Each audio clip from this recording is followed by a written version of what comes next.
to All Day, and Happy New Year to you on this noon hour on this Friday. It is January 2nd.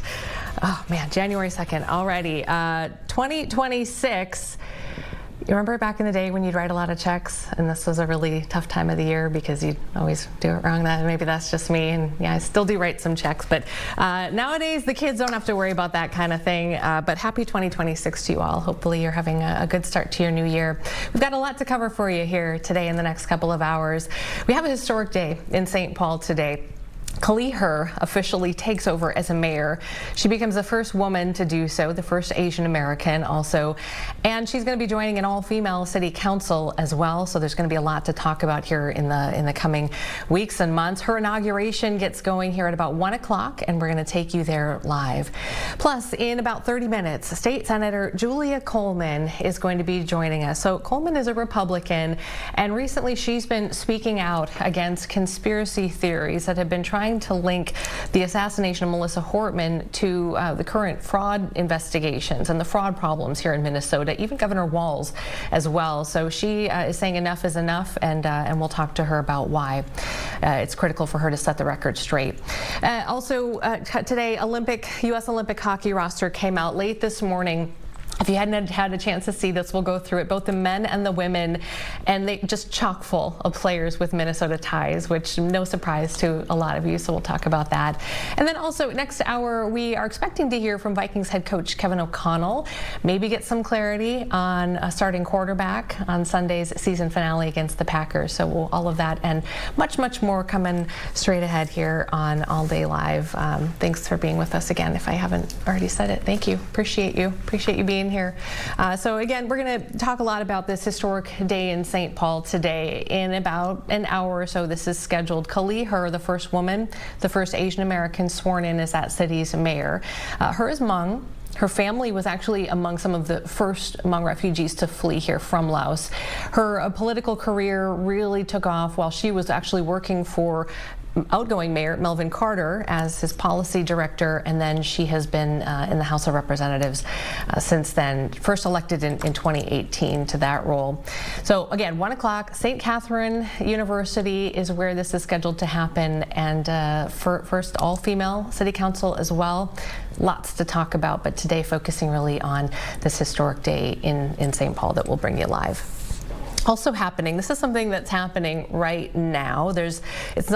It's not exciting visually. It's a press opportunity, and it's virtual. So I know Ryan's been trying to cue that up, but if we can't, it's okay. It's basically a Teams meeting. He says, nah.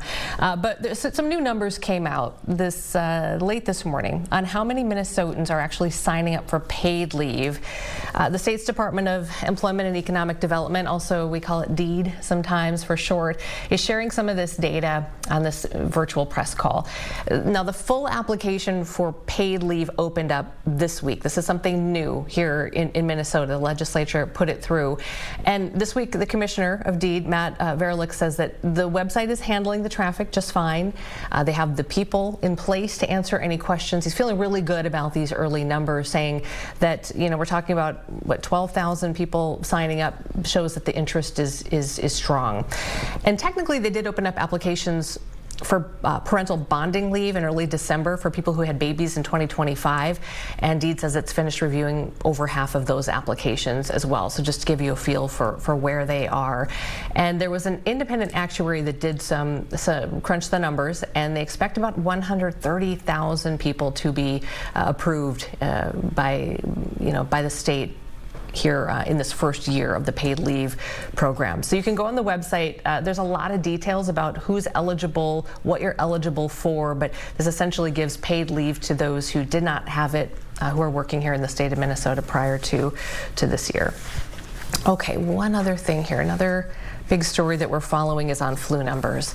I don't know if this affected you over the course of, sorry, I'm just going to move this a little bit, over the course of the holidays, if people had to bow out of get-togethers, it's really rampant right now. So we're tracking flu cases across the state, hundreds of hospitalizations, and doctors say now that there's this new variant of the flu that's been driving the increase. So hospitalizations now at 1,900, so just under 2,000. Compare that to about 500 30 hospitalizations this time last year. So that's the year-over-year number. There have also been really significant increases, of course, in school, which fortunately most kids have been out of school. And then also those long-term care facilities, they've seen outbreaks as well. 176 school outbreaks compared to 23 this time last year. And urgent cares are just flooded with people who have these flu-like symptoms. So we don't have all those numbers yet, but we do know that we are tracking them, and we'll continue to bring the latest to you and do some more deeper dives into the strains. And some people get the vaccination. Is this strain a part of that? All of those questions, hopefully we'll get some answers for you here soon. All right, this is another really sort of timely, urgent situation in Anoka-Hennepin. That is the largest school district in the state. Teachers in that school district are hoping to reach a deal with the district. The strike date is set for Thursday, and that's less than a week away, obviously. No deal here, and there is a mediation session that's happening today. Both sides are going to sit down. Just the second time now since the teachers announced this strike a couple of weeks ago. The main sticking points continue to be pay, and then also the rising cost of health insurance. The last time these two sides met was on Monday, ended up obviously walking away without a deal. And the union, when they were trying to characterize the talks, actually said they were a step in the wrong direction. And remember, the clock is ticking here. Students set to return from winter break Monday. And then these educators could potentially hit the picket line on Thursday of next week if there is no deal. So that is also kind of brewing here on the back burner, keeping an eye on that. A story that came to our attention here just a couple of hours ago from the Small Business Administration. They say that they are suspending nearly 7,000 Minnesota borrowers for suspected fraud activity. So this is the federal agency, the Small Business Administration, who says that borrowers here in Minnesota were approved for Paycheck Protection Program and economic injury disaster loans, and that the worth here is about $400 million. These cases are going to go to law enforcement for potential prosecution, potentially repayment, and they say that those involved will be banned from all small business loans going forward. But as we know, Minnesota's fraud problems, the allegations of fraud, the convictions of fraud, have just been front and center, and they will continue to be. Next week, if you haven't heard, on Capitol Hill, there's going to be a House Oversight Committee that's going to be holding some hearings. They'll have one next Wednesday, and then they're going to have another one in February. And Governor Tim Walz and Minnesota Attorney General Keith Ellison have been invited to testify at that second hearing that's scheduled for February, and there's no indication yet. I don't believe that they have responded or said if they are going to do that or not, but that's for the February hearing. Okay, let's see. I'm going to run through just one more story here before we talk about what Corn is working on today. So this is a story that maybe some of you have been seeing online, but investigators are looking into this deadly fire at this bar in Switzerland. It happened on New Year's Eve. And authorities are now saying that they believe that some sparking candles on top of champagne bottles ignited that fire when they came too close to the bar ceiling. That's what they're saying early here. There was also some material on the bar ceiling that was designed to muffle sound to comply with noise regulations. Again, 40 people killed, another 119 people injured. That fire just ripped through what was a packed bar, as you can imagine, on New Year's Eve. Most of the victims, we understand, were teenagers, people in their mid-20s, so very young people out celebrating on New Year's Eve. So that's the latest on a potential cause there. All right, this is something that Corn is working on today. It looks like some changes are coming to hospital security at Allina Health, specifically the River Falls campus in Wisconsin. Now, this comes about a week, of course, after we learned about that tragic killing of a hospital security guard Christmas Day in Wyoming, Minnesota. So Corn Hoggard is following this story for us today, and some of these changes that might be happening. Corn, what do we know so far here? Yeah, sorry, it's hard to hear you out here on Zoom for some reason, Amy, but basically what we're hearing now is I've actually acquired a memorandum that Allina sent out in early December, and it took effect on December 27th, which is 2 days after the incident up at the Wyoming hospital where a security guard was killed by one of the patients there.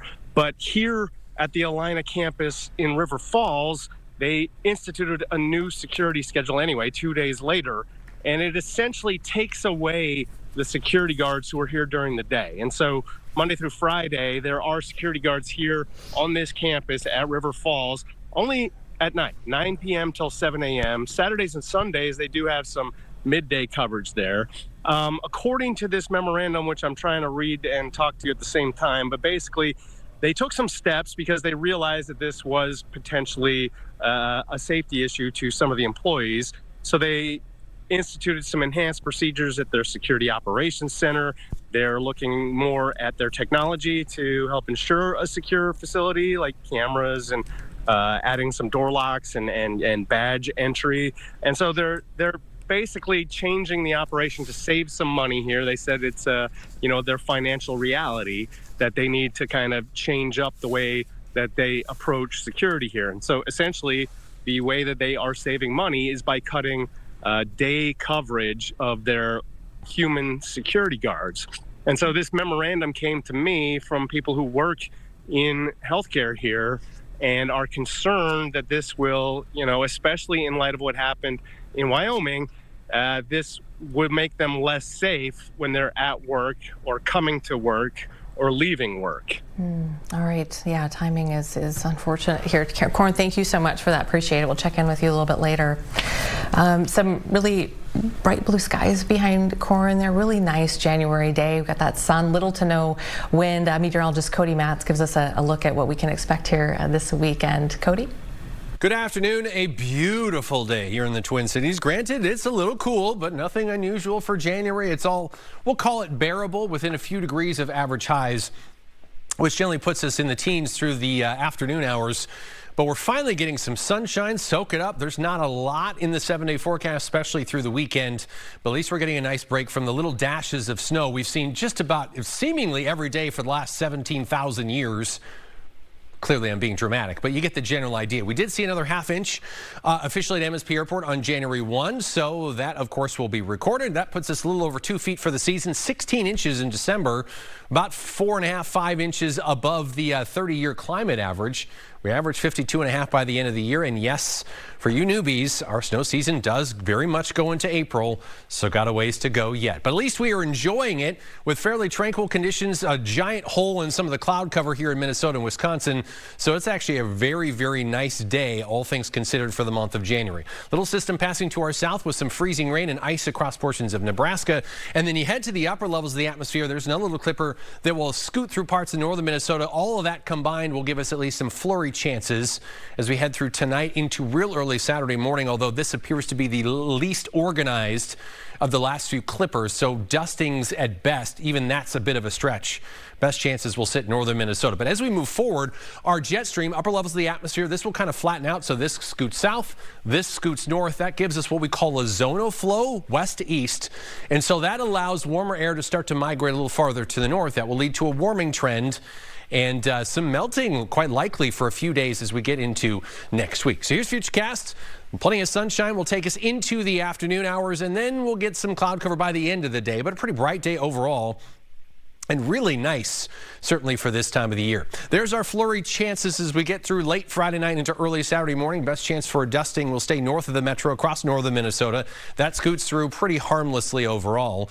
Mostly cloudy conditions on our Saturday. Maybe try to poke a couple holes in the cloud cover, but pretty cloudy overall. At least still tranquil.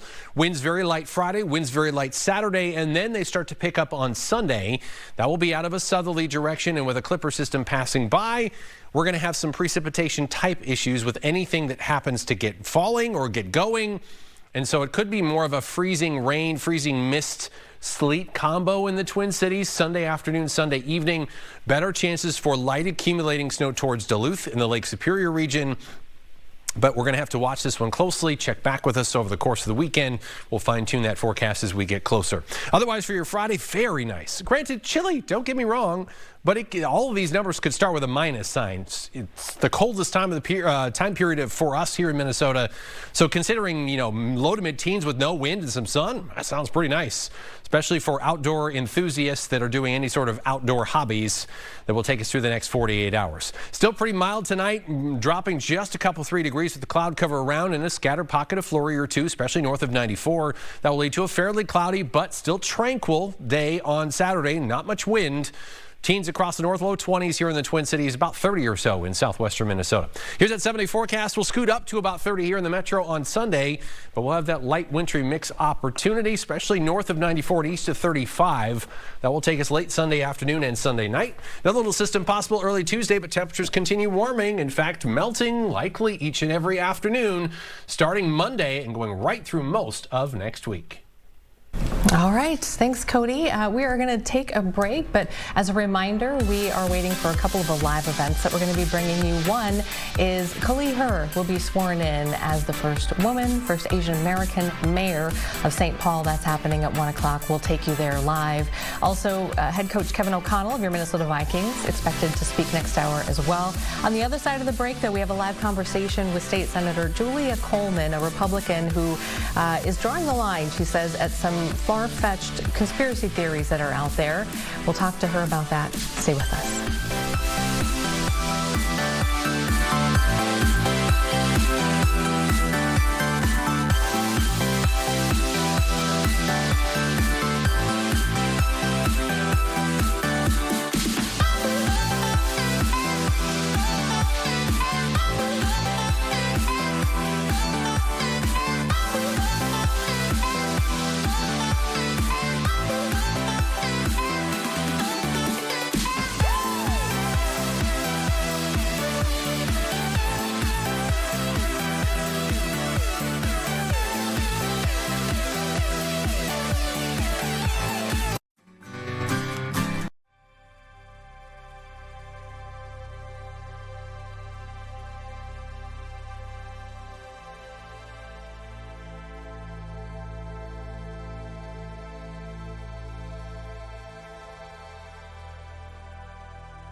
Today. And welcome back to All Day Live. We're going to run through some regional headlines here for you, and then we'll talk a little sports because the hockey world is just buzzing today here in Minnesota. But a couple of regional stories starting in St. Cloud for you. The Initiative Foundation has announced several grants to support the Somali community in central Minnesota, and this is following some reports of threats and harassment. This is a story from St. Cloud Live, and they're saying that the 4 grants total about $30,000, and they have been distributed distributed to organizations supporting Somalian immigrant communities, and then an additional $45,000 expected to be distributed as well. The grants support physical safety measures, crisis response, some de-escalation training, and then also just some basic needs, food and health care. And then other uses of the funding will be used to sort of allow them to access culturally responsive legal information as well, as that community kind of deals with some of this right now. All right, let's take you north of Duluth. Babbitt is where we're going. The DNR here has approved exploratory drilling near the Boundary Waters Canoe and Wilderness area. So Franconia Minerals is a subsidiary of Twin Metals, and they've been approved to drill boreholes at about 19 locations around Birch Lake. Twin Metals wants to build an underground copper nickel mine along the lake, which flows into the BWCAW. The DNR has approved the plan, despite there were advocacy groups like Friends of the Boundary Waters urging them to reject the proposal. They have environmental concerns, but that is moving forward. Okay, to the Brainerd area now. Let's see.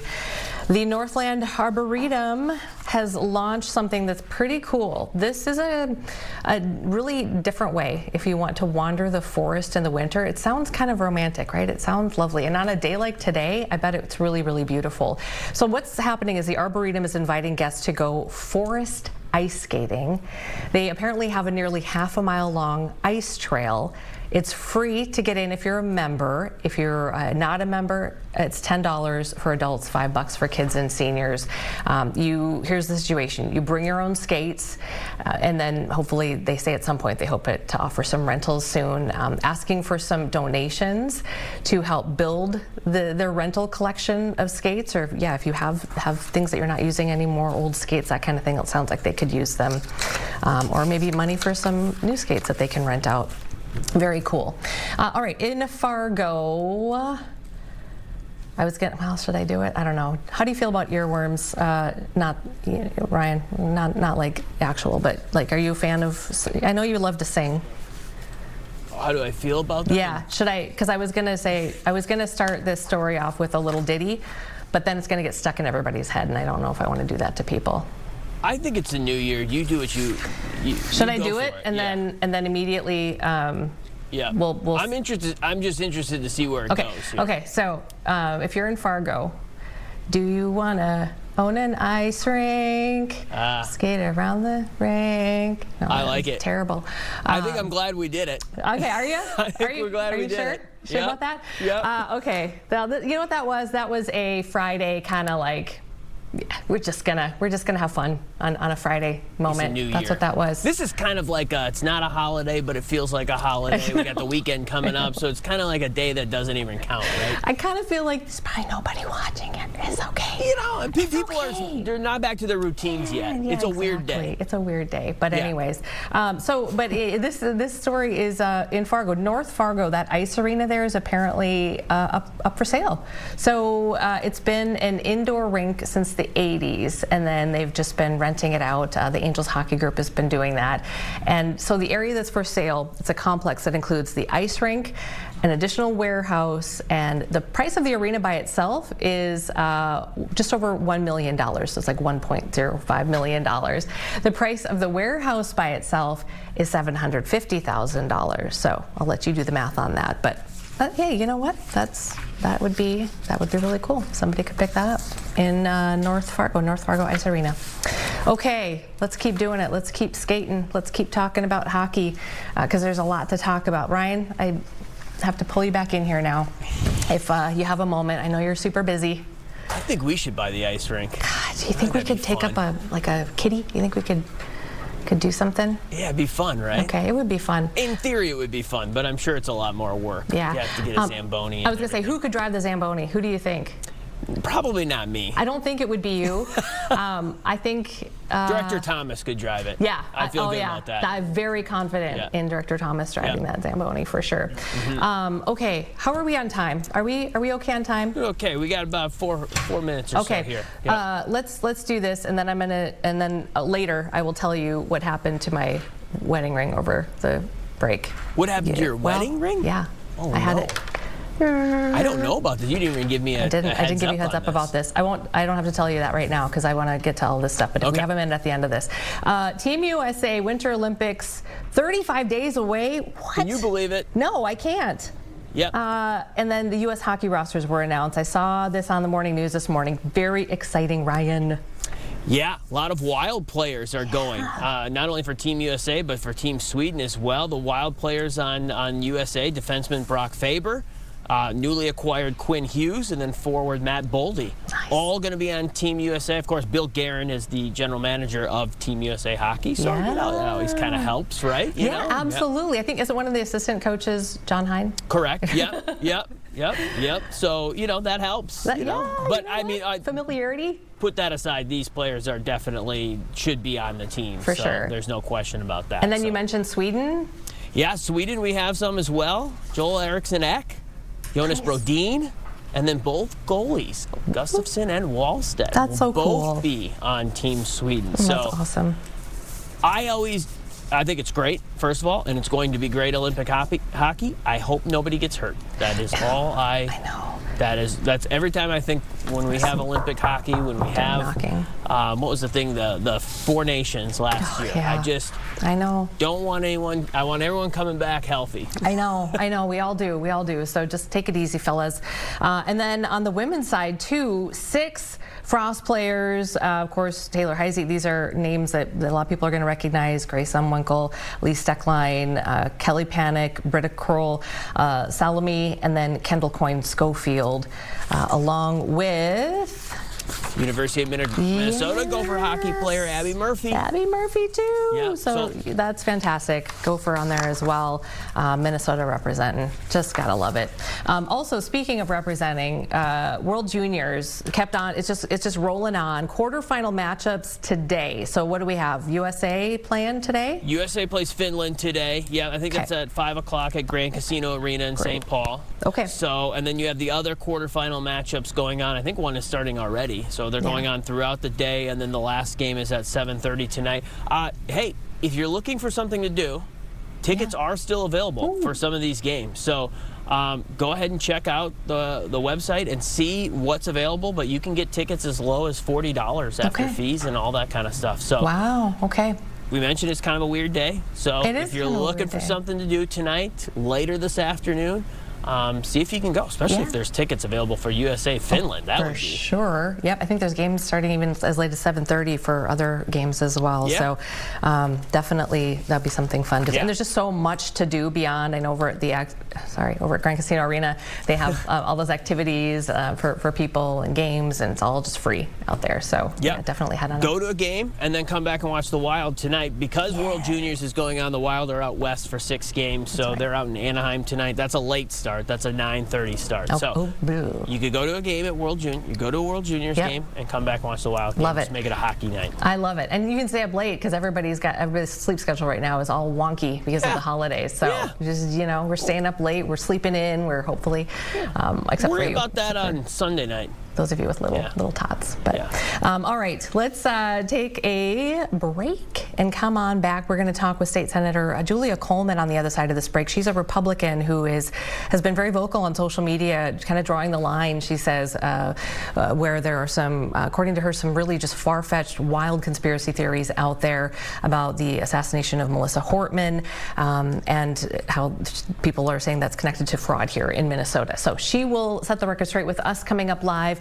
Also, next hour, we are waiting for Kaohly Her, who will be sworn in as the first female mayor, first Asian American mayor of St. Paul. We'll take you there live in about 30 minutes. And then head coach of your Minnesota Vikings, Kevin O'Connell, also speaking here next hour. So All Day Live continues after this.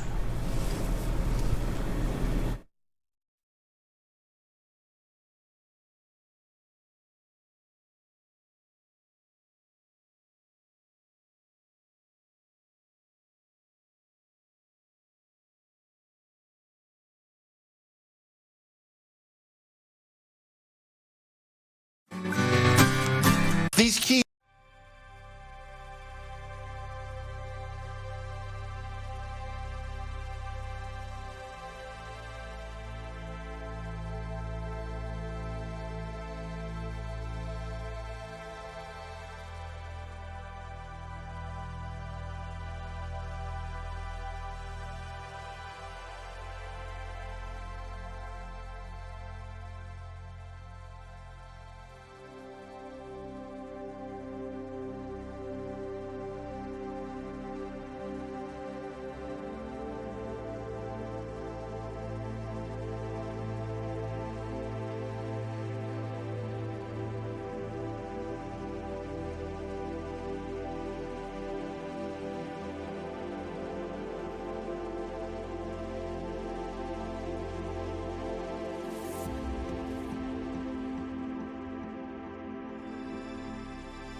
15.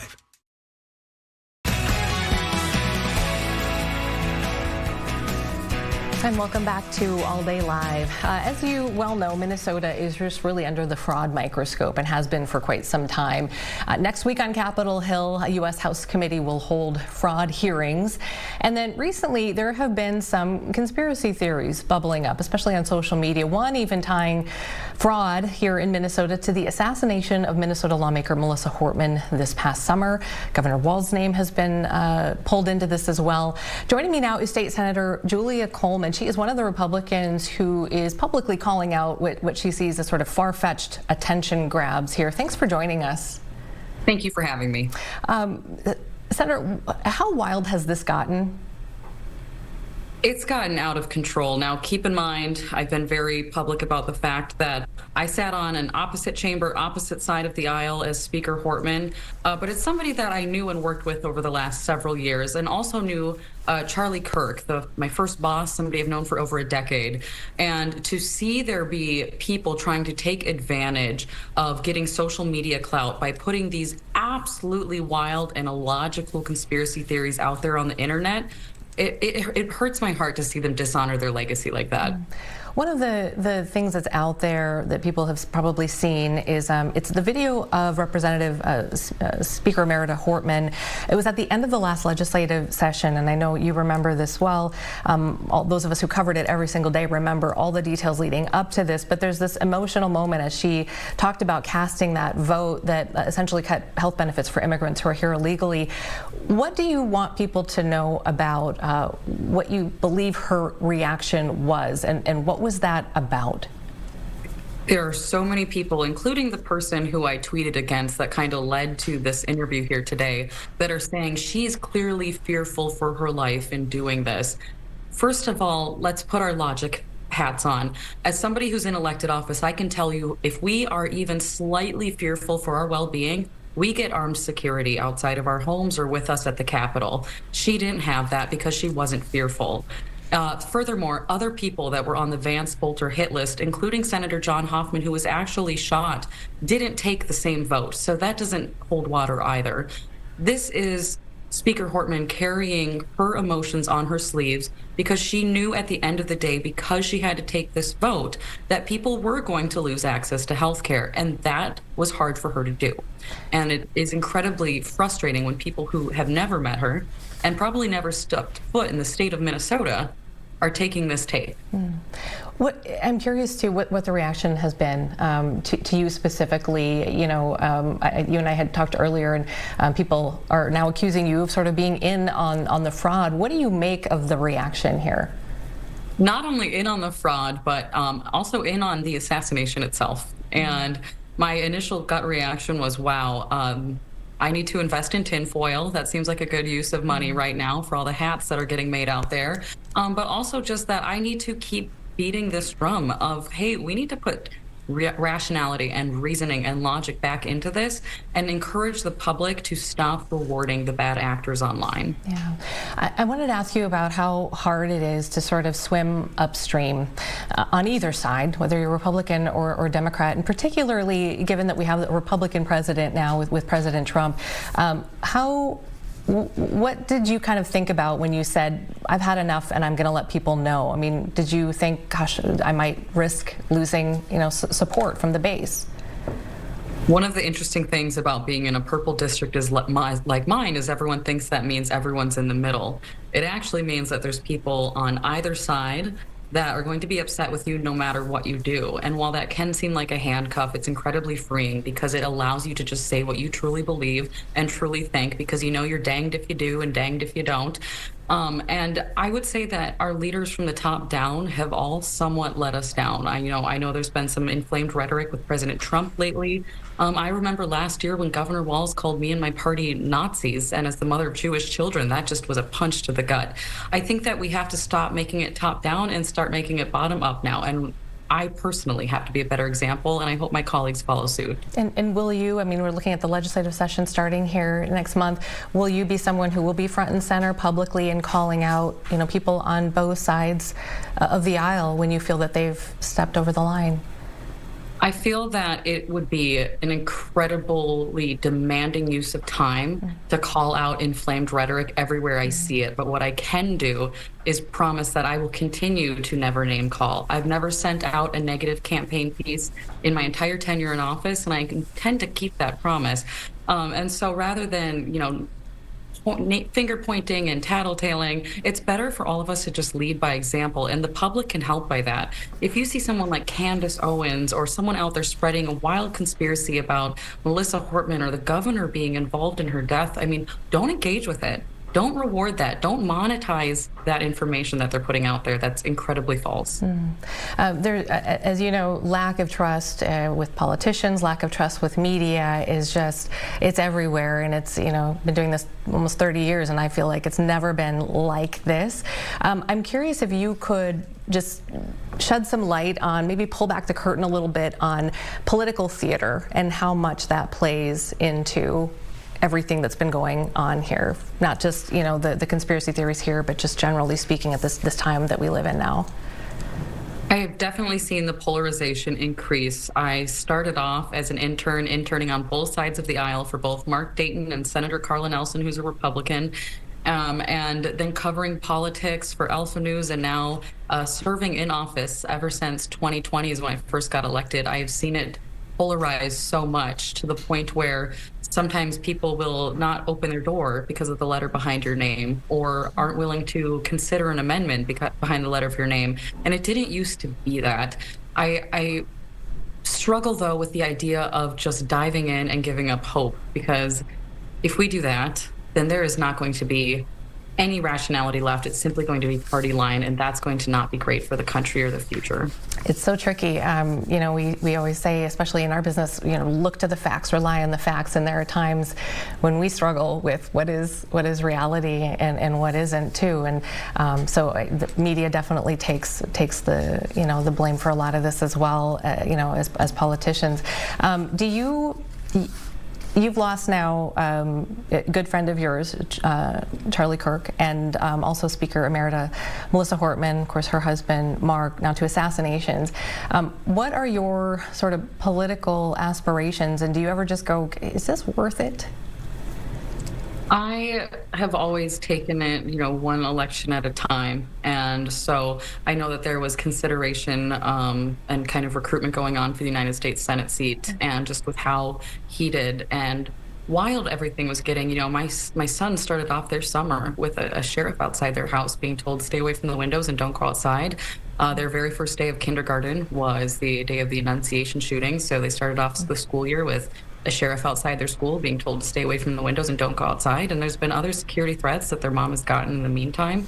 And while the fear isn't what made me decide not to run for the United States Senate, it was going, if I'm focused on the next generation, I have to make sure 3 parts of that next generation right here in my house are okay and have mom right now. And so that was what led to my decision to pull back.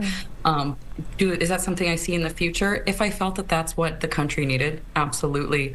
But right now I would encourage all people, whether you are sharing things on social media as a citizen, whether you want to get more involved in politics, or if you're thinking about running or want to support a candidate, please don't let the fear of speaking out through the loss of Speaker Hortman and Charlie Kirk prevent you from getting more involved. Because if all of the people with good intentions come out of this, I'm scared of what's left. State Senator Julia Coleman, thank you so much for joining us today and responding to some of what's happening right now. We appreciate it. Thank you for having me on. Take care. All right, we'll take a quick break, and All Day Live will continue right after this.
afternoon, a beautiful day here in the Twin Cities. Granted, it's a little cool, but nothing unusual for January. It's all, we'll call it bearable, within a few degrees of average highs, which generally puts us in the teens through the afternoon hours. But we're finally getting some sunshine. Soak it up. There's not a lot in the 7-day forecast, especially through the weekend. But at least we're getting a nice break from the little dashes of snow we've seen just about seemingly every day for the last 17,000 years. Clearly, I'm being dramatic, but you get the general idea. We did see another half inch officially at MSP Airport on January 1, so that, of course, will be recorded. That puts us a little over 2 feet for the season, 16 inches in December, about 4.5, 5 inches above the 30-year climate average. We average 52.5 by the end of the year, and yes, for you newbies, our snow season does very much go into April, so got a ways to go yet. But at least we are enjoying it with fairly tranquil conditions, a giant hole in some of the cloud cover here in Minnesota and Wisconsin, so it's actually a very, very nice day, all things considered, for the month of January. Little system passing to our south with some freezing rain and ice across portions of Nebraska, and then you head to the upper levels of the atmosphere. There's another little clipper that will scoot through parts of northern Minnesota. All of that combined will give us at least some flurry chances as we head through tonight into real early Saturday morning, although this appears to be the least organized of the last few clippers, so dustings at best. Even that's a bit of a stretch. Best chances will sit in northern Minnesota. But as we move forward, our jet stream, upper levels of the atmosphere, this will kind of flatten out. So this scoots south, this scoots north. That gives us what we call a zonal flow, west to east. And so that allows warmer air to start to migrate a little farther to the north. That will lead to a warming trend and some melting quite likely for a few days as we get into next week. So here's Futurecast. Plenty of sunshine will take us into the afternoon hours, and then we'll get some cloud cover by the end of the day, but a pretty bright day overall. And really nice, certainly for this time of the year. There's our flurry chances as we get through late Friday night into early Saturday morning. Best chance for a dusting will stay north of the metro across northern Minnesota. That scoots through pretty harmlessly overall. Mostly cloudy conditions on our Saturday. Maybe try to poke a couple holes in the cloud cover, but pretty cloudy overall. At least still tranquil. Winds very light Friday, winds very light Saturday, and then they start to pick up on Sunday. That will be out of a southerly direction, and with a clipper system passing by, we're going to have some precipitation type issues with anything that happens to get falling or get going. And so it could be more of a freezing rain, freezing mist, sleet combo in the Twin Cities Sunday afternoon, Sunday evening. Better chances for light accumulating snow towards Duluth in the Lake Superior region. But we're going to have to watch this one closely. Check back with us over the course of the weekend. We'll fine-tune that forecast as we get closer. Otherwise, for your Friday, very nice. Granted, chilly, don't get me wrong, but all of these numbers could start with a minus sign. It's the coldest time of the time period for us here in Minnesota. So considering, low to mid-teens with no wind and some sun, that sounds pretty nice, especially for outdoor enthusiasts that are doing any sort of outdoor hobbies that will take us through the next 48 hours. Still pretty mild tonight, dropping just a couple 3 degrees with the cloud cover around and a scattered pocket of flurry or two, especially north of 94. That will lead to a fairly cloudy but still tranquil day on Saturday. Not much wind. Teens across the north, low 20s here in the Twin Cities, about 30 or so in southwestern Minnesota. Here's that 7-day forecast. We'll scoot up to about 30 here in the metro on Sunday, but we'll have that light wintry mix opportunity, especially north of 94 and east of 35. That will take us late Sunday afternoon and Sunday night. Another little system possible early Tuesday, but temperatures continue warming. In fact, melting likely each and every afternoon starting Monday and going right through most of next week.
Ryan, we Amy are Hocker. trying to figure some stuff out because you said the shot is up for St. Paul?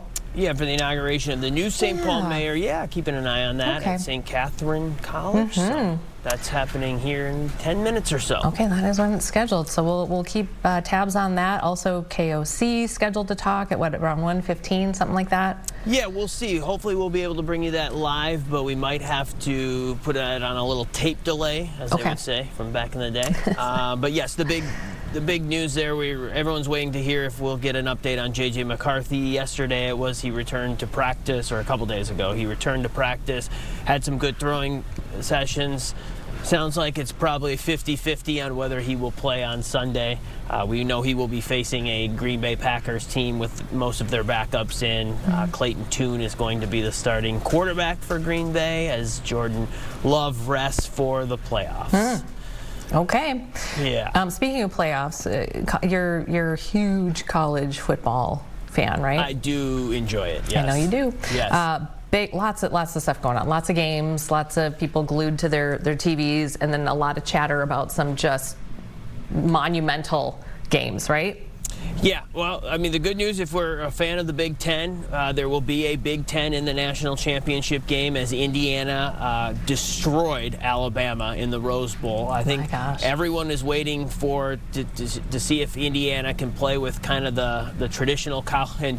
They beat now Ohio State in the Big Ten title game, and they just destroyed Alabama. So the answer to that question is yes, they are what I would believe to be the heavy favorites to win the national championship.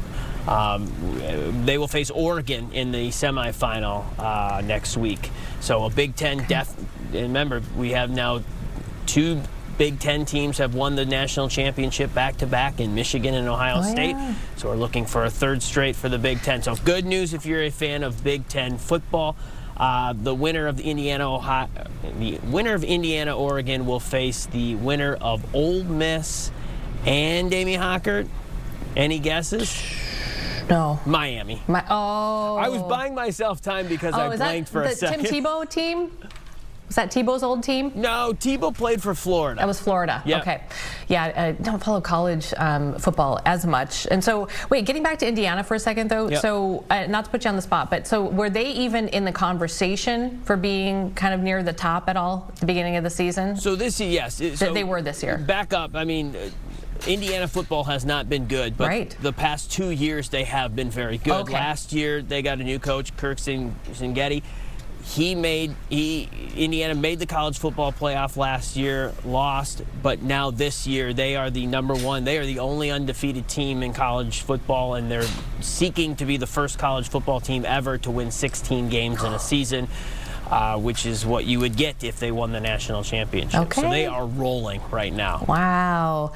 Rolling. Okay, Hard Rock Stadium in Miami, January 19th. That's the big one. That's the national title game. That's the title game. Yep. Okay, fantastic. Let's see. Let's switch to the WNBA really quick, and specifically Nafisa Collier, because Kara put this one in. So if you remember, she was going to have surgery here in the off season. So yes, she's having surgery on both of her ankles and out for up to 6 months. Of course, Defensive Player of the Year last year, and then suffered those ankle injuries during the season. So she is expected to miss this upcoming 3-on-3 season, which begins Monday. That's her league, the Unrivaled League that she co-started with Brianna Stewart of New York Liberty. So Fee could miss, the start of the season is May-ish, but they don't really. I don't know. I feel like she's going to be okay. You think she'll be back in time? I think so. 6-month timeline, that puts us close to July. She's young and healthy, and I feel like she's going to be on track for that. But it's unfortunate that this off-season league that she started, the Unrivaled League, allows these players to stay in the U.S., make decent money here as opposed to going overseas and playing in Turkey or wherever, being away from their families. And it's so a popular league. People are watching it. People are. I know our friend Van Shea here. He's big on social media talking about it. So it's really good for them. And collective bargaining, as we know, has been going on as well. So we'll see. Fee was really at the front of that, of the movement to get better refereeing and some of the other changes that they wanted shored up in the WNBA before they the players move forward. So there's a lot going on there. Okay, where are we at for time? What's our out time? We're going to be out in about 2.5 minutes. Okay. Here. Can I tell you my ring story really quick? I would love it. Okay. So I keep going like this, and it feels weird, and you can kind of still see what happened. But I was on a kick because I'm looking for a ring to honor my grandmother. So I've been looking for a ring for a long time. But then I kind of started going to my wedding ring. I'm like, man, I haven't taken this off in like really long time. So I went online and I did that trick where you like wrap the dental floss around it and then you try to pull the ring off that way. Don't try this at home. It was really painful. And then so my finger got kind of jacked up. It was like really swollen and painful. So I went into a local jewelry store, kind people there, and they had this tool. It was the coolest thing. It's like got a little hook on it and it goes under like this, and then it protects, there's a protector, like a guard. And then a drill bit without the bit in it, right? Okay, It goes and it goes around circle. They put this like, tool on here, and it goes and it turns this thing that like saws down, straight cut up, and you're kind of like, but it was fine. The ring? Cuts the ring. I had to cut the ring off. Whoa. Yeah, not because I ate too much over the holidays. This is my story and I'm sticking to it. No, but I literally hadn't taken it off in probably over 10 years. And then it just kind of was one of those things where I'm like, oh, I'm sure it's fine. But then it started just bothering me. I was like, no. So now I have to get that resized and whatnot. But it's weird when I keep going like this because it's just. Yeah. See? I can imagine now. Is yours the one that you actually got married in, or do you do, because my husband will sometimes do the silicone one, depending on what he's got going on for work that day. No, but this is solid here. This is tens of thousands of dollars. Tens of tens? It's not. Tens of tens of dollars. But I take mine off a lot for like when I shower or something. I don't want to lose it because it gets kind of loose for me. Yeah, I know. If I go swimming, I take it off. Tell me you don't go to the gym and take it off and leave it on any, like. I don't do that. Okay, no. good. No. Don't do that. Don't leave it there, because I know people have done that. It's not Is good. that a thing? People do that? Sometimes at the gym, yeah. They take it off and. Yeah, yeah. I just want to just keep it on. It's just better that way. Yeah. Okay. Well, let's see. That's a crazy story, Amy Hocker. Just so you know, it can be done, and don't do the thing with the thing if it's on too tight. Just that's my PSA for the day. You're watching too many TikTok videos again. Yeah, it's me on TikTok again. Yeah. I know. All right, should we go to break? We got a little zen, and then we'll go to break. This is Willow State Park in St. Croix County. Nice.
Eyes.com.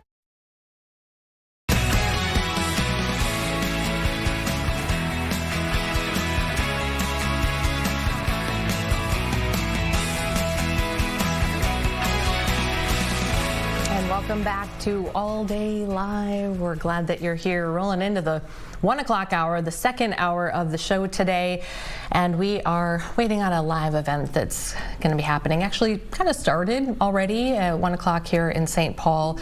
And then we're expected to hear from who will be the next mayor of St. Paul, Kaohly Her. First woman elected, the first Asian American. She is of Hmong descent, and she will be sworn in here coming up in the 2 o'clock hour, we're told, closer to maybe 2 o'clock. But the event starting at 1, you can see people starting to fill the auditorium there at St. Catherine University in St. Paul. And some lovely music playing in the background right there. So we'll bring that to you when things get started and there's something to show you. But, you know, she is going to also be joined by an all-female city council, which is pretty incredible when you think about that and the you know, the history that's being made there in the city of St. Paul. So we'll talk a little bit more about that in a little bit. Also waiting for head coach of the Minnesota Vikings, Kevin O'Connell, to address the media, who will start against the Packers, the season finale here. We probably will find out. Usually this is the time when we find those things out. And yeah, we got some more weather to check on. Man, what a day today, huh? What a way to start 2026. Just incredible, beautiful day. And Cody will check the forecast for us as well. I'm going to go through a couple of other headlines here, things that we are following. Obviously the inauguration of Kaohly Her coming up and the history that's being made there, but also a couple of other stories. This was happening in the last hour. I'm pretty sure it's over now, but the DEED, which is the state's Department of Employment and Economic Development, shared some of its data, new data, with the media in a press call this morning. Actually, it was just about noon hour.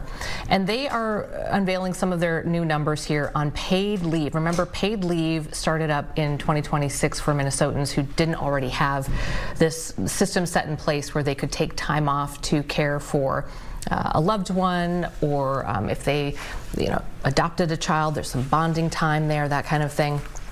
And so this is something that's new in 2026, and we know that the full application period for paid leave opened this week.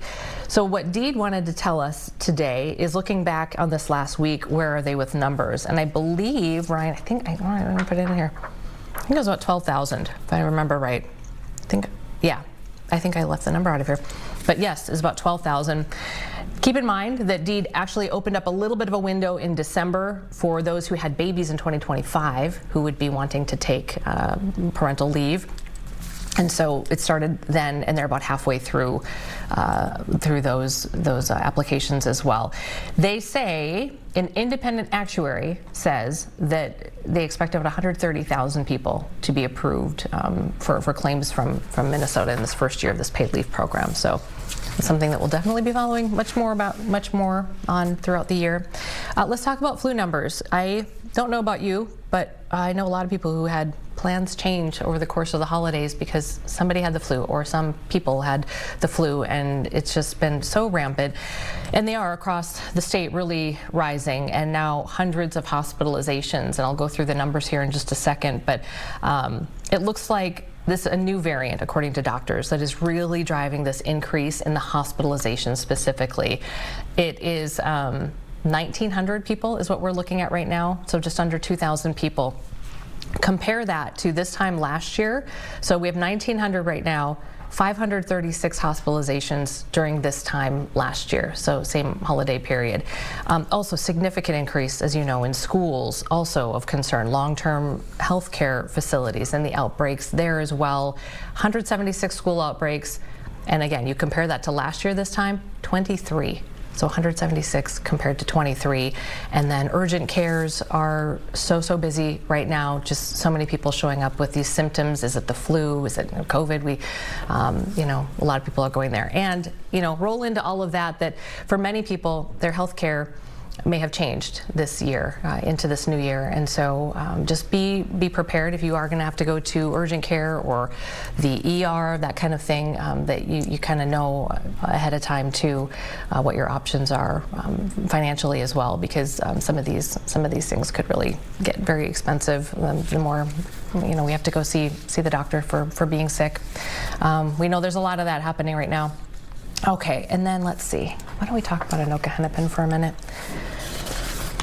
So you probably know this, but Anoka Hennepin is the largest school district in the state, and right now that clock is ticking and it's getting louder and louder every day. So teachers in that school district and the district are trying to reach a deal on a contract.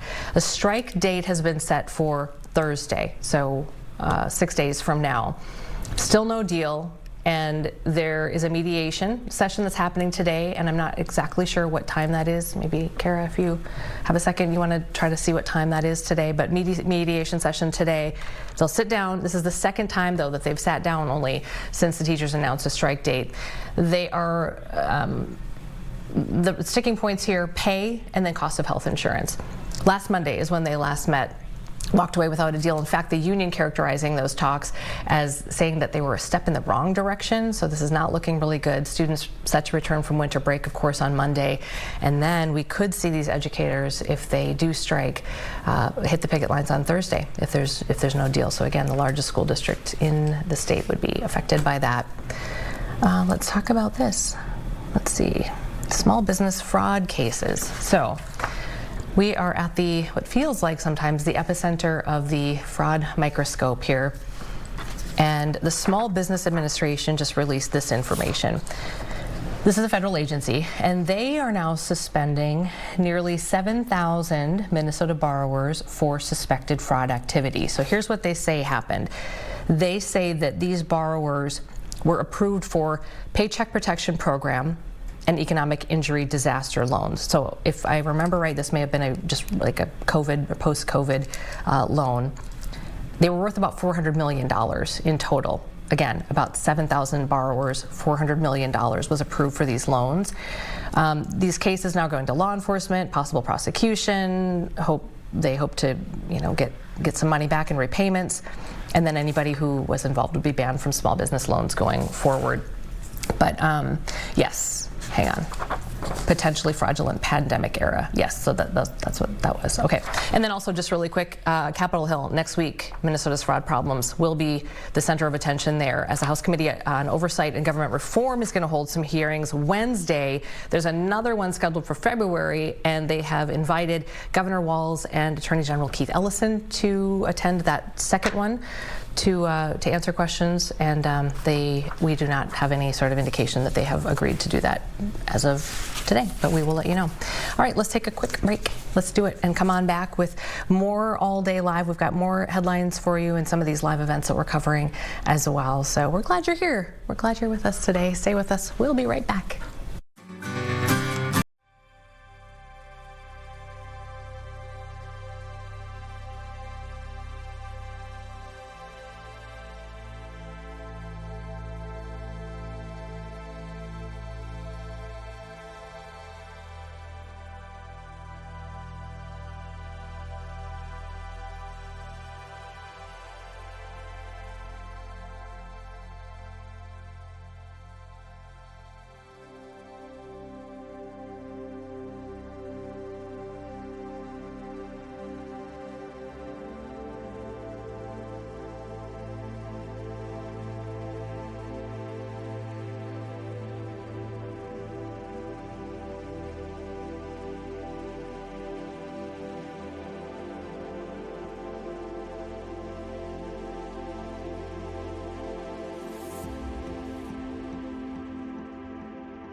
Welcome back to All Day Live. Oh, speaking of me singing, that was super slick, wasn't it? Not obvious at all. We want more of it. Listen, from viewer Eric writes in, Amy just sang, "Do you want to own an ice rink?" to the tune of the song from Frozen. And then she whispered that she kind of thought that no one was watching. I was watching, and she crushed it. We all thought you crushed it. Yeah. Thanks, Eric. And then also, you know how we were like, oh gosh, probably nobody's watching because it's a day when people are, just it's an extra freebie day. Producer Natalie said that her husband was at the tire shop, and All Day Live is playing at the tire shop, and took a picture of you saying, I love it. Of All Day Live being on. So there's a tire. Yep. Okay, there's people changing tires. We are popular at car repair shops across we are. The greater gyms. Midwest. Somebody told me one time that we play in the gym where they work out. Yeah. That's kind of cool. I think we give people an extra boost. They're like, should I do another mile? And they look up, they see us, and they hear me singing. The answer is yes. The best part, Amy, about you singing is that we can create a best of All Day 2026, and I already have something for that now. That's so great. And it's day one, day two. I don't have many talents, but I can turn pretty much anything into like a song lyric, especially from the 80s. Okay. If you'd give me a news copy and I can find a line and then just start singing a song from the 80s randomly. Amy based sings on that. the news. It could be a segment. I like it. I like it a lot. We are waiting for a couple live events to start. We're waiting for the inauguration of the new St. Paul mayor to begin. That was supposed to begin at 1 o'clock. It's people are slowly trickling in. I just saw outgoing Mayor Melvin Carter walk into the room. So they are getting set at St. Catherine University in St. Paul there. We're keeping an eye on that. We are also keeping an eye on TCO, where Vikings head coach. KOC, I know. KOC. KOC is expected to speak here shortly. This is part of his weekly media availability where we get kind of injury updates and such. So final game this Sunday against Green Bay here at US Bank Stadium. Nothing on the line for the Vikings outside of bragging rights. Nothing on the line for the Packers. They are already locked into that number 7 playoff position. So it won't quite come with a lot of the, what you usually get between the Vikings and Packers. But you got to play the game. Are we ready kind of for this season to put it to bed and just move on, right? I have not checked ticket prices, but if it's a bucket list item to go to a Viking Packer game, this might be one to go to because ticket prices might be a little bit lower than say if the Vikings were competing for a playoff spot here. It's funny you're you say looking that. now. Well, I did. When I was actually during the break, I pulled up just some stuff on Vikings Packers, and of course, no, the internet's not working. Oh, here it is. Let's see.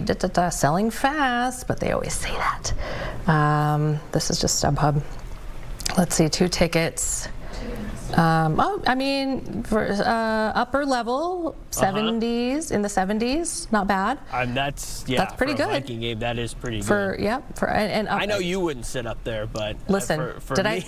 I tell you my Christmas Eve Detroit Lions was it 2 years ago? Nosebleed. We were so far up that the other family that came with us, the wife she couldn't do it. She couldn't do it. We were up at the very, very, very, very, very top, and she took a look at those stairs and was like, "I'm out. I can't do it." So she walked the concourse the whole time. I felt so bad, but trust me, it's a good view. It's a great view. There's really not a bad seat in the house. I got a quick story for you as we wait for Kevin let's do O'Connell. it. Looks like there's some movement there, so that should be coming here shortly. When I was young, we got surprise tickets to the Viking game, so I was so excited to go. I was probably like 8 or 9, and all of a sudden it was like, get into the car, we gotta go.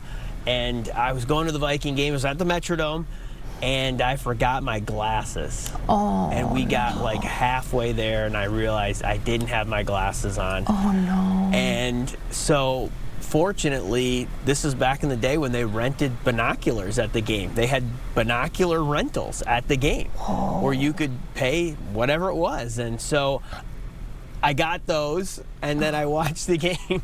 through binoculars. Wow. It was the Vikings and the Tampa Bay Bucks. I Oh, remember that. yeah, those are the days. That's a good memory. I'm glad you got a little bit of a rebound there, because that would have been, I would have nightmares about that to this day. Like that time I forgot my glasses and I couldn't see the game, and now I can't leave the house without my contacts because I wouldn't get out the door without hitting something. For sure. Yeah, you would know. No worries on that. Movement at Twin Cities Performance Center out there in Egan. Sounds good. Looks like we're getting close to hearing from Kevin O'Connell here. Okay. I'm just reading the story on Fox9.com that Coy Parrish intends to enter the transfer portal. Yep. Sorry. That's a big loss for the Gophers. Gut. Yeah, it sounds like he's not ruling Minnesota out, but I mean, that kid's something. He's something else. And this is the reality, Amy, of college football nowadays. This is just what it is. You see so many players leaving, entering the transfer portal every season. It's a fresh batch of players who come in. So this is the downfall when you have a guy like Parrish who, is such a good player for the Gophers, and then you get word that he enters the transfer portal. So let's hope he tests the waters and doesn't see anything that he likes. But PJ Fleck works his magic, He got him here in the first place. So there's a strong case. Also, not to be like squirrel, but the dog show, the Land O'Lakes dog show, is happening this weekend. And this morning, I don't know if anybody saw it, but the cutest dog. Oh, the woman who's a handler was doing a live talk back with Hannah and it was Kelly. And she's holding this puppy, and dog show goes all weekend. Land O'Lakes Kennel Dog Show returns this weekend. That's at River Center? Yep. You can't like get a dog there. They're not selling dogs. But it's a great place to go and just talk to handlers and get to know different breeds. The woman was saying, like, if you're interested in a working breed, you better know that you're going to be taking that thing for a walk every day. You're going to, there's certain things that you need to know about those dogs to be the best dog parent you can. So it's a great opportunity, but then also it'd just be fun to go. Do you ever watch those on TV, the dog shows? I don't. They're laughing at me. I don't. It's not for me. But you'll like watch dogs. golf. I do watch golf. Yeah. I would take golf over a dog show. I'm sorry. Okay. It's okay. No, I'm a rare breed myself. No, yeah. Do you watch them? I do. I record them, and then when I need mindless TV, we talked a little early during commercial break. We were saying we like multitasking TV, where sometimes you just have something on in the background, but yet you're on your laptop or whatever, and you're doing something else. That is kind of one of my go-tos. That and Say Yes to the Dress, because it's just not. You can just kind of listen and then look up every once in a while, and you're good. But you don't really have to like stay engaged with it. Okay. Yeah, that's way too much information. Maybe I'll give it a shot sometime. Is Kevin O'Connell ready yet? Huh? Is KOC ready yet? I know. We're all waiting. We really at home. Two things. 2026 might be the year of just everybody's kind of easing into things. Okay. We got an inauguration that's a little bit slow to get going here. The house lights are still on in St. Paul, so we're waiting for all the proper officials to take their seats there. We were told this was supposed to start at 1, Amy. I know. You know how so then we plan are. a show around that, and we say, that second hour, we're good. We're going to be going to St. Paul for an hour, and then exactly, and then we go. Well, we have Kevin O'Connell at 1:10. So if things fall through, but now we're looking at 1:20, and we got talking about dog shows. We got some. We're talking about dog shows. But hey, I haven't had a chance to see you since Christmas. How was Henry's Christmas? He loved it. Did he? Loved it. Yep. This is the first year he's kind of getting into it, a little bit. Santa gave him a kitchen set. So. Because he loves to do the little. He loves the vacuuming too. We learned. He's a very good vacuumer. He loves vacuuming, but despite the fact that he has his own kitchen, like his little kitchen sets, pots and pans, he still wants to play with the actual pots and pans and the big vacuum instead of the little vacuum. So, that is an ongoing battle. But he's got time to grow into that, and there will come a time where he's going to want his little independence over there, cooking his own thing. Trust me. Yes, he's adorable. Well, of course, he's my son, so I'm always going to say he's adorable. But he kind of sits there with his little kitchen set and mumbles, and like he's, it's almost like he's having a conversation with his fellow chefs and stuff. That's so cute. It reminds me of the Swedish Chef from the Muppets. It's like, yes, exactly. Except I'm sure much more brilliant and he's like working through recipes and converting measurements and all that good He's stuff. doing things like putting apples in with watermelon into a pan and making some sort of pasta that That's lovely. he might be onto something though. You never know. So you never know. Chris, look at that. We have a podium shot at TCO. Yay! Oh, we got, and you know what? Amy, here we go. Let's do it. We've been waiting for two things to happen, and they're both happening at the same time. Let's start in St. Paul. Let's take you out to the inauguration of the new St. Paul mayor, and let's listen in right now. Okay. This room. We are ready. We'll go back to it. It's okay. We'll go back. She's working. I know Chris is working on it. We're good. I want to say There we go. shout out to my colleagues on the St. Paul City Council. Thank you all so much for being here today.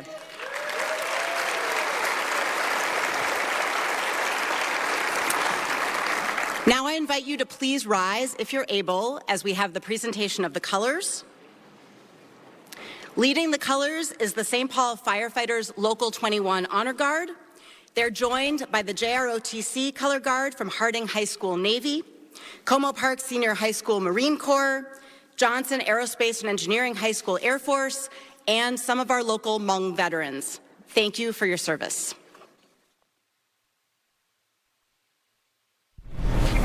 Okay, we're going to take you actually out to Egan right now, and Connell is speaking to the media. Today, just some game status updates.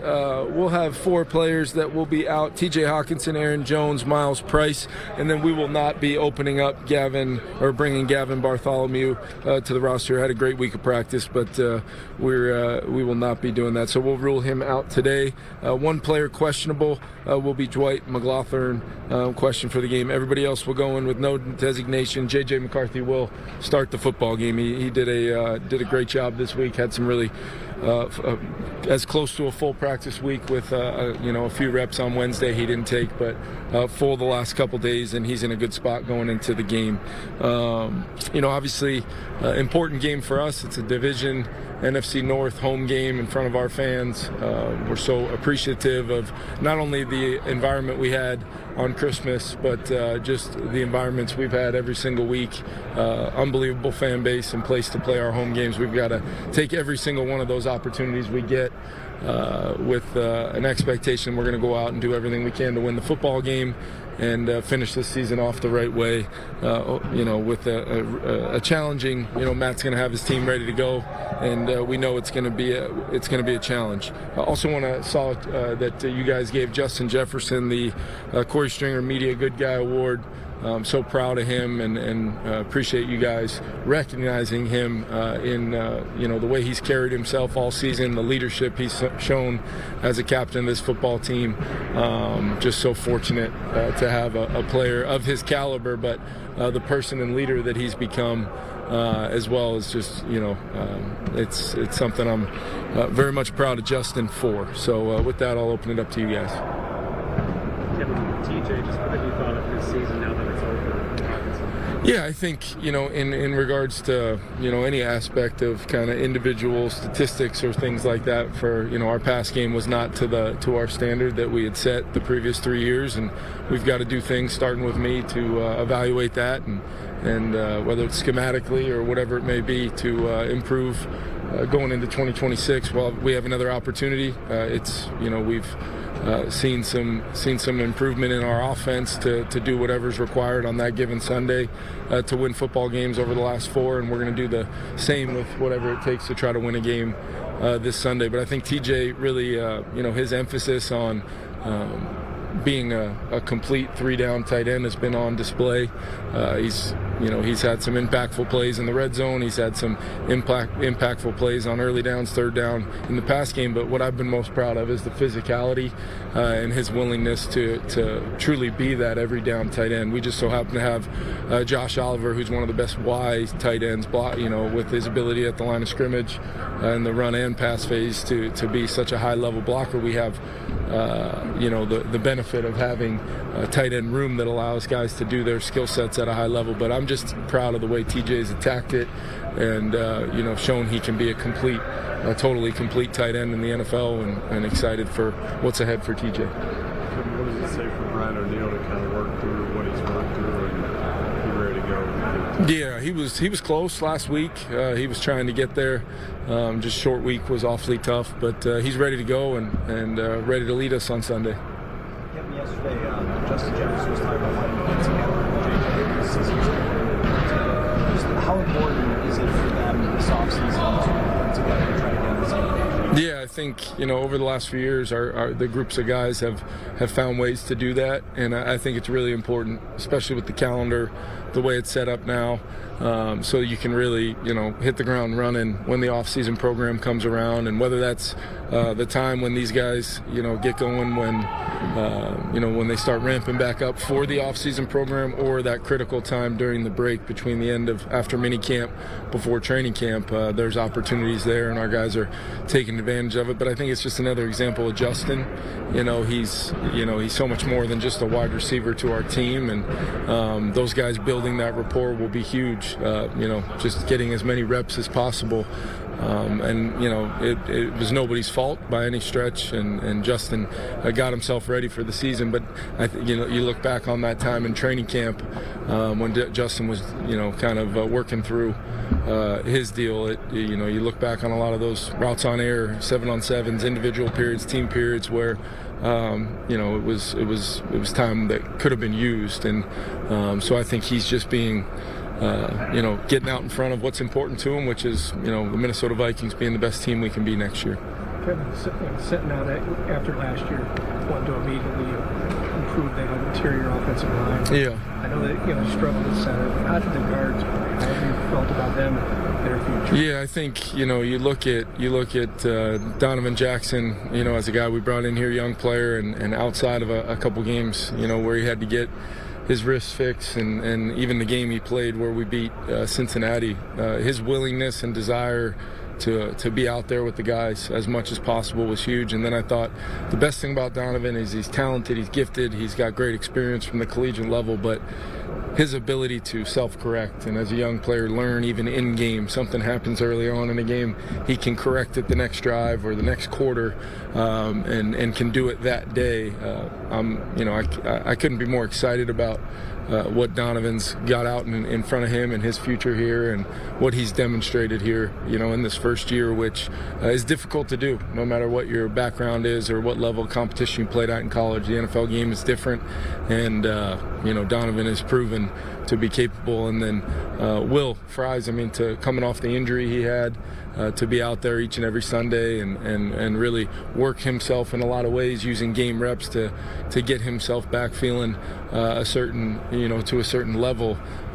Excited for him to have a full off season, and obviously those guys both have demonstrated a lot of things that we're excited about, and it's just going to be our whole team mindset is going to be chasing improvement and making sure that we've learned that everything matters, from a standpoint of winning football games, because you never know, it could be the first play of the season that causes you to potentially be a half game out in the end when it's all said and done and the dust settles. So we've learned a lot as a team, and I think those guys have proven at the guard spots to really give us something to look forward to as we continue to be on the hunt for the best protection and run blocking we can find. You referenced that scenario of being maybe a half game or a game out of the playoffs. How much has that been in front of your mind as you watch the standings here in the past few weeks? Yeah, it really, when we've challenged and really asked the players to just kind of a few weeks back, just in a couple different ways, challenging guys to understand,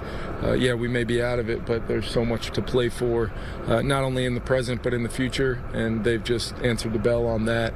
But I'm sure as we watch these playoffs get started and we're not a part of it, it's going to sting. It's going to sting, and I know it stings everybody in this building, our ownership, and certainly our fan base, and we've got to find a way to punch a ticket into the tournament. And it's easy to say when you get into to December, like you're playing for a chance to get into the playoffs. But we've got to understand it might be this play in September, October, or November that ultimately determines your ability to have the best path to get in, and we've got to understand that. We've learned that this year for sure, really being the first time since I've been here that we didn't have a Sunday where there was at least a chance at being involved in the postseason. So definitely a lesson that we've all got to learn and understand all the little things that will add up to something special moving forward, because we've learned that lesson this year. Now, JJ, you had said that he needed to have the grip to. Yep. Was that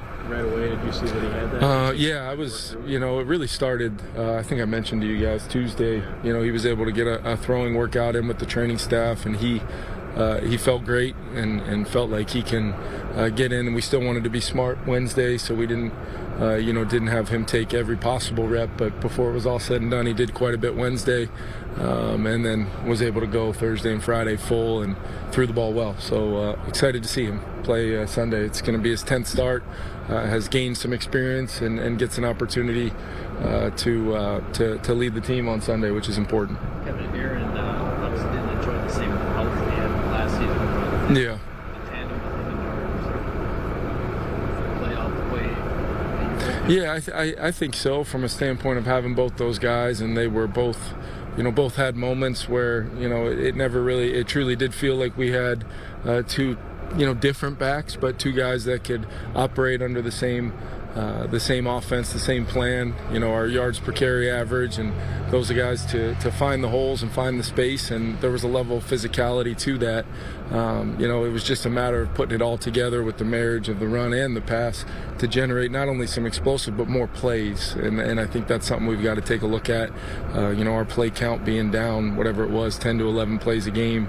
You get close to that 5.5 or 6 yard average a play, you can start envisioning, maybe a little bit more close to the consistency, overall production offensively that we've had for the first 3 years here. So can't take anything for granted, and got to go try to make those things happen. But as far as those guys are concerned, and Jordan's going to get a great opportunity this weekend with Aaron, unfortunately not able to go, and Jordan will show up and be ready to tote the rock for sure.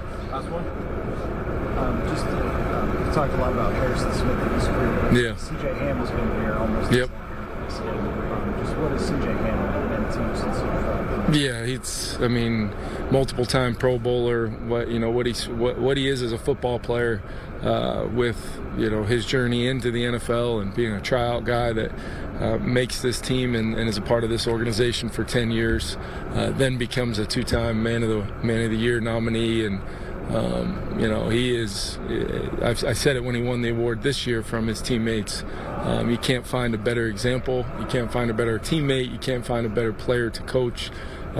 He is a spectacular human being, great family, and just the work he does in the community. I could go on and on and on, and if you guys want me to, I will. I know you guys probably have plans to get to here on a Friday, but I love CJ Ham. I know our fans love CJ Ham. He's meant the world to me. Thank you for asking.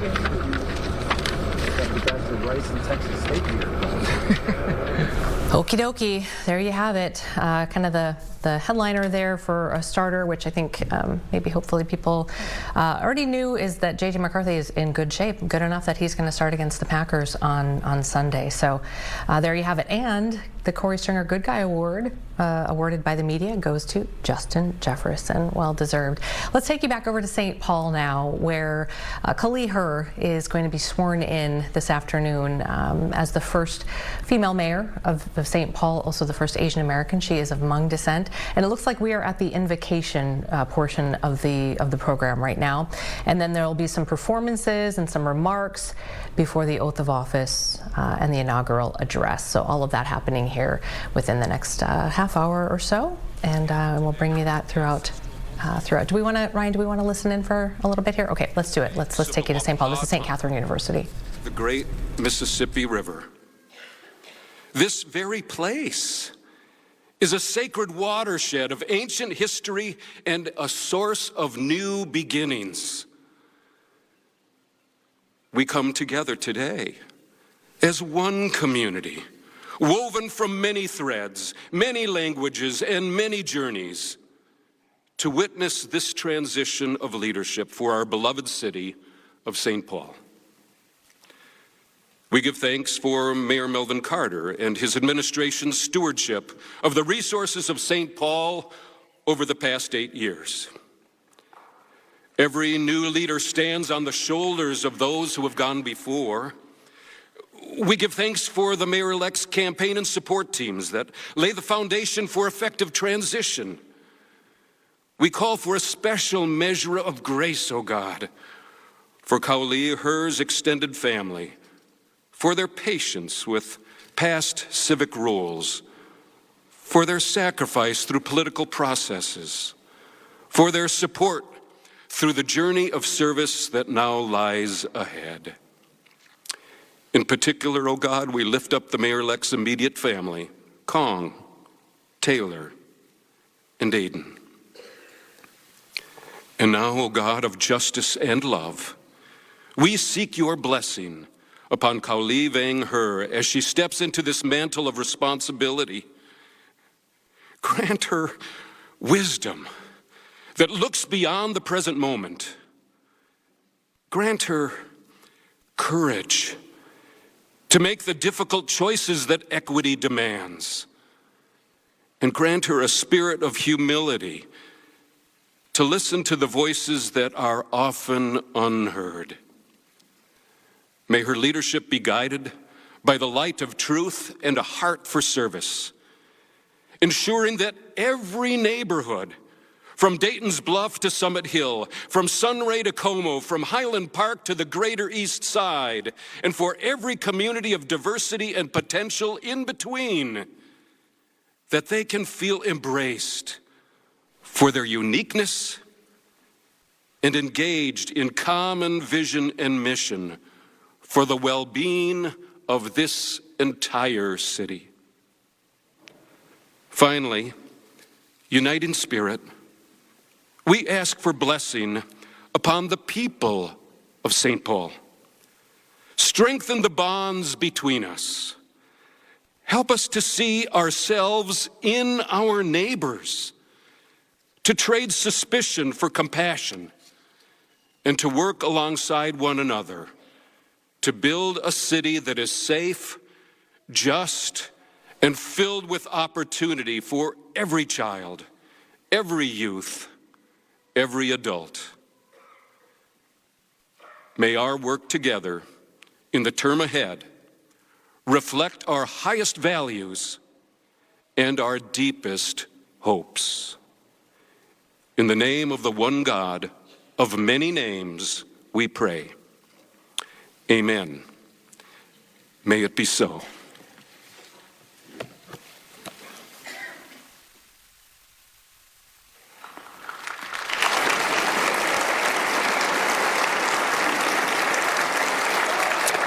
Thank you so much for your powerful words, Reverend.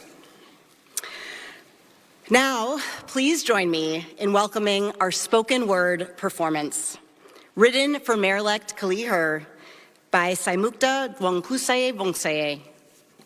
Saimukta is an award-winning Lao-American artist and playwright, best known for her play Kung Fu Zombies vs. Cannibals, and I love that, and her children's book, When Everything Was Everything.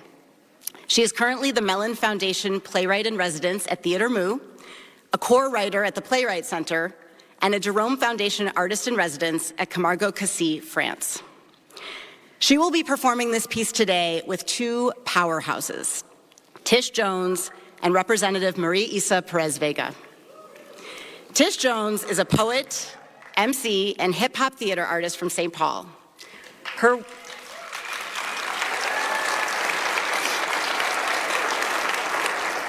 Her work explores themes of Black love, liberation, politics, and Afrofuturism. Jones has exhibited her work throughout the United States and abroad as a public performance artist for over 2 decades. She serves as the founding executive director of True Art Speaks, an arts and culture organization in St. Paul that has been honored by the St. Paul City Council and that is currently celebrating its 20th anniversary. That's That's worth applause. The Honorable Maria Isa Perez Vega is a trailblazing artist, legislator, and community leader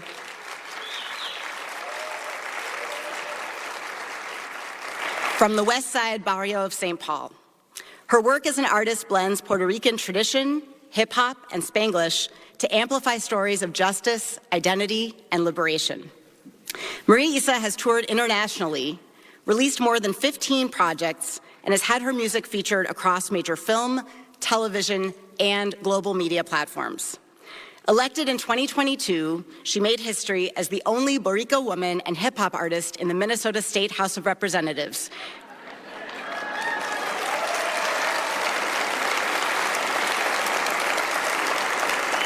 where she serves as chair of the Minnesota House St. Paul delegation and vice chair of the People of Color and Indigenous Caucus. Welcome to all of our performers.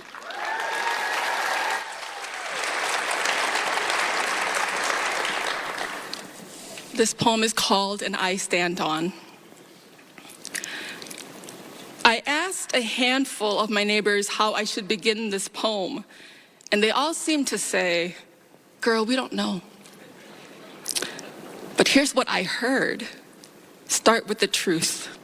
And what I know to be true is that I love St. Paul.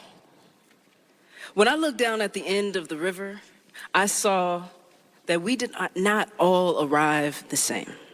We passed through varied sands, dirt, and ground. We came through different doors. We floated here on different hopes and promises whispered into our ears. We followed. And we followed. The hands of new neighbors waving us into Battle Creek, into Midway, into Frogtown, into Highland. When I walked around my block, I heard different languages spoken, learning new ways to say the words home and roots and happy hour. I've made it a practice to wade down the river, El Rio, so that my hands could brush against others that are different from mine. In shape, in shade, in length, and in strength. And theirs too are carrying stories, wanting to be told. I've lived in mountains with roaming tigers and prairies where feather grass dance against my palms. I come from names mispronounced, from storybooks with missing pages, from ancestors who lifted me on their shoulders to feel the flats and the stone bluffs, to feel horizons they would never live to see. And I stand on. Once, I stood in front of a wall of faces, framed in power all the same. Decades of crisp suits, stern smiles, and 5 o'clock shadows. These have been the mayors of my beloved city. In the glass, my own reflection flickered. Steady and unafraid. And in that quiet corner right there, I saw a future for myself and every little girl who was never meant to be small. There has been pain. I don't want us to ignore that. There has been loss that's felt endless. Moments when we swallowed our own voices, the hurt stuck in our throats just to breathe. We've always known how hard it is, but we keep it moving anyway. Because we are still here. And I stand on, not broken by what we endured. Still hoping. Still loving. Still listening. Still whistling into the horizon. Still believing in tomorrow, even when today asked for too much. And we're together. We are not alone. Together with our stories, together with our joys and our scars in the same song. The future is listening, learning our names. Can I hear your name? What Can are I your hear names? your name? Say your names. Yeah. Maria Isa, look around at all of us. This is us. Not the television show, but our city. In our truths, in our differences, we still choose each other. Thank you. Thank you.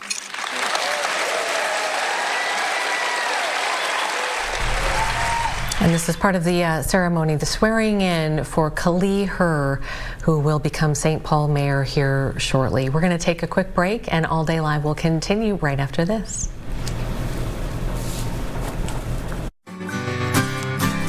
These keys rep.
And welcome back. We'll take you back to St. Catherine University, and that's the St. Paul City Council president delivering some remarks on behalf of someone who wasn't able to be there today, and then the oath of office will be happening next. For our next address, I would like to introduce Bo Tau Urabe. Bo is a visionary leader, strategist, and movement builder with over 30 years of experience advancing social justice across communities and sectors. She is the co-founder of numerous organizations, including Rooted to Last, Coalition of Asian American Leaders, BMPP Giving Circle, Nuchia, and Red Green Rivers. Bo has also held executive roles at various Asian American organizations, including Hmong National Development and the Women's Association of Hmong and Lao, among other national organizations.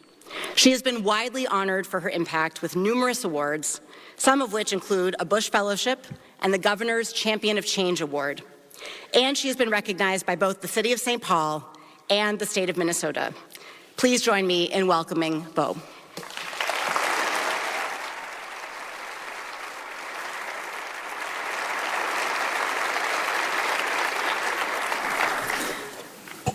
Thank you, St. Kate's, for having a podium that I don't have to look over. Good afternoon, everyone. What a gift to be here today on this beautiful day for a moment that is deeply personal and truly historic, or should I say, herhistoric. I'm here as a friend who has known Kaohly for most of our lives. Long before titles, campaigns, and podiums, our families arrived here in this country as refugees. Like me, Kaohly was raised by parents who quietly carried their sacrifices and boldly dreamed for their children. They hoped we would be safe, they hoped we would belong, and they hoped we would have choices they never did.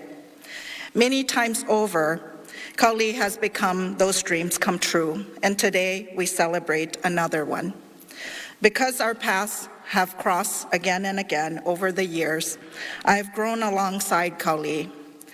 What has always stood out to me is her intelligence, her belief in herself, and her sense of what is right.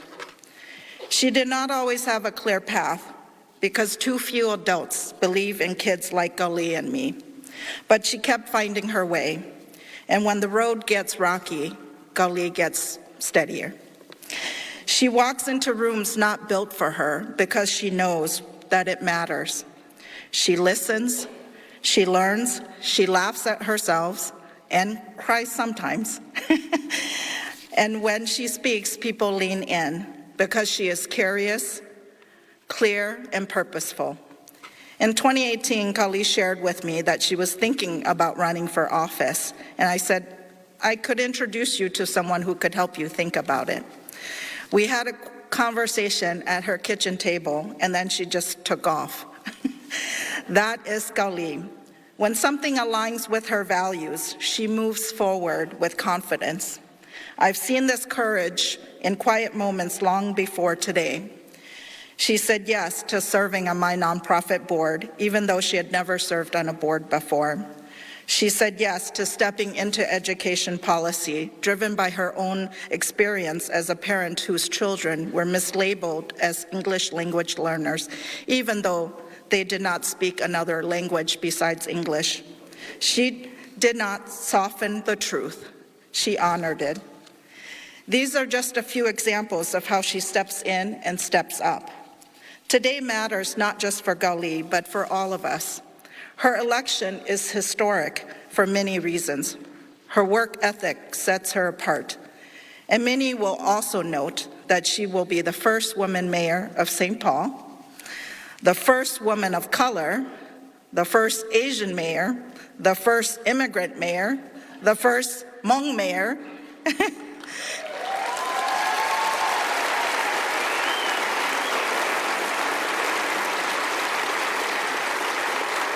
and yes, those firsts are not just milestones, they are her teachers.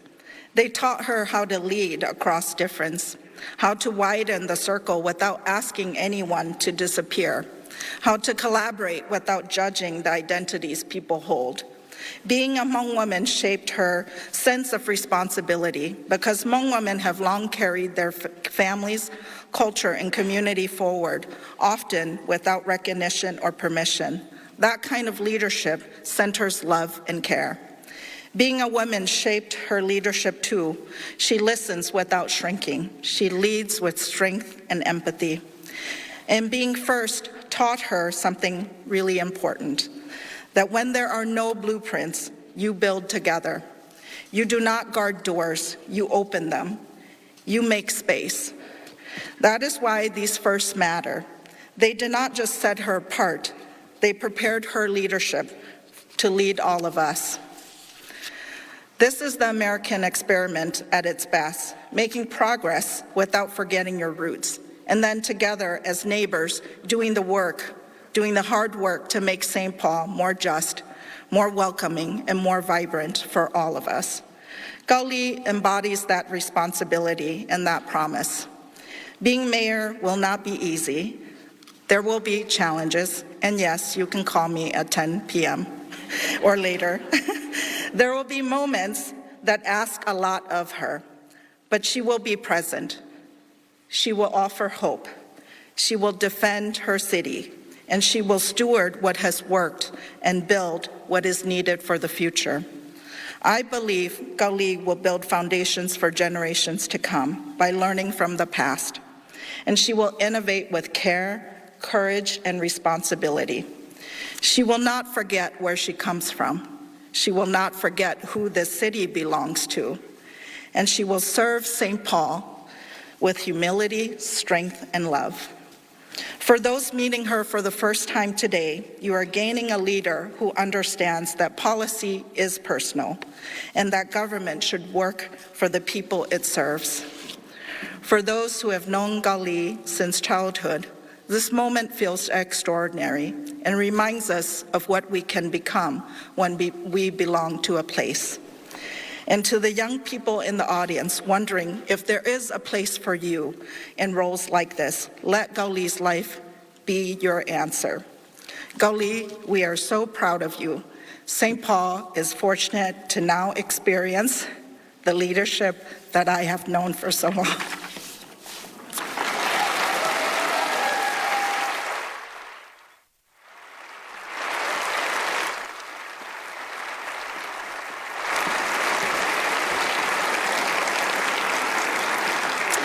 Thank you so much, Bo. And now, please allow me to introduce you to State Representative Ginny Cleavorn. Representative Cleavorn is the current co-chair of the State Government Finance and Policy Committee. She represents the communities of Plymouth and Medicine Lake in the northwest suburbs of Minneapolis. Representative Cleavorn and Mayor-elect Her joined the legislature together in 2019. Together, they supported issues uplifting economic opportunities for women, children, and families. Please help me welcome Representative Cleavorn.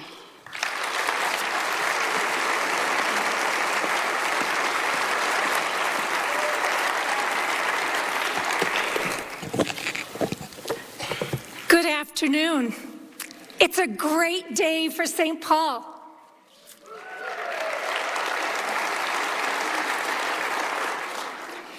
I first came to St. Paul 45 years ago. A younger woman filled with hope and excitement about what it would mean for me, my family, and our future to live in St. Paul. The St. Paul community delivered on its promises for me and my family with education and economic opportunities that enabled our family to build a better future and move forward. But today is not about nostalgia. Today is about the beginning of a new era of hope and opportunity. Today is about your trust in a new leader to move St. Paul forward. Mayor-elect Kaohly Her.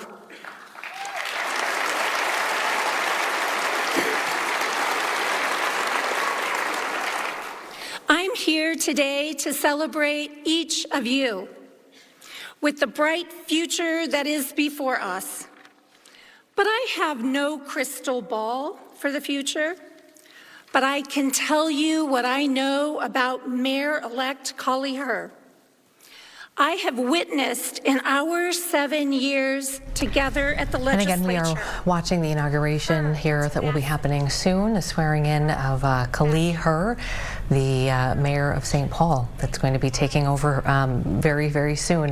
We are going to end our time with you here, but if you would like to keep watching the inauguration, you can stream it on the Fox 9 YouTube page. Thanks for being with us, everybody. Have a great weekend. Hopefully you're off to a really good start in your new year. Beautiful day out there. Get out and enjoy it if you can, and we'll see you back here on Monday.